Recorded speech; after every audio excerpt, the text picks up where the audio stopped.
Per Longarone Fiere un grandissimo successo. Longarone Fiere ha presentato un progetto alla Commissione Europea che si chiama Gelato on the Road, vuol dire praticamente l'itinerario del gelato. È un grandissimo successo perché è un progetto vinto da 3 milioni di euro che vuole creare,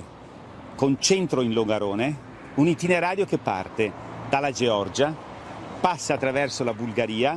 la Serbia, la Croazia. In ognuno di questi paesi c'è un partner o più partner, arriva poi fino alla Slovenia, l'Italia, risale su verso l'Austria,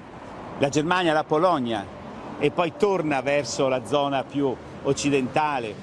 che è quella del Belgio, Lussemburgo, per scendere giù fino alla Spagna. Quindi un lungo percorso, un percorso lunghissimo, che per Longarone è importante perché Longarone è al centro di questo percorso. Il gelato è il simbolo della città di Longarone, è la fiera più importante che ha Longarone Fiere. Longarone Fiere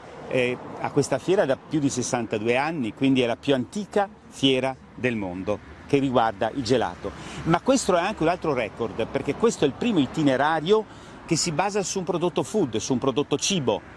e fra le altre cose è riconosciuto anche dall'Ufficio di Venezia del Consiglio d'Europa. Quindi si tratta di un itinerario che ha l'obiettivo, oltre che essere riconosciuto per portare turismo, per portare business, ma è anche un itinerario che vuole confrontare le varie capacità di tutti questi territori attraversati di produrre il gelato artigianale, il gelato di qualità, e portare tutte queste esperienze di tutte le imprese del settore a Longarone Fiere, quando si celebra appunto la Mostra Internazionale del Gelato. È la dimostrazione di come i progetti europei, come l'Europa siano importanti per una fiera molto internazionalizzata come è la Fiera del Gelato, ma in generale la Fiera di Longarone e Dolomiti, e quindi si raggiunge in questo modo ancora di più l'obiettivo di essere l'unica fiera veramente di montagna di tutta Europa che si presenta a tutti grazie ad un progetto innovativo, è un progetto che mette insieme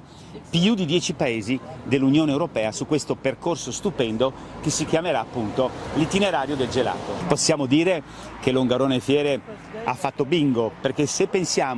che oggi nel 2022 abbiamo vinto questo importantissimo progetto approvato, finanziato dalla Commissione Europea, un itinerario riconosciuto dall'Ufficio di Venezia del Consiglio d'Europa, che ha come obiettivo anche quello di riconoscere questi itinerari importantissimi che trascinano attività, persone, attirano cultura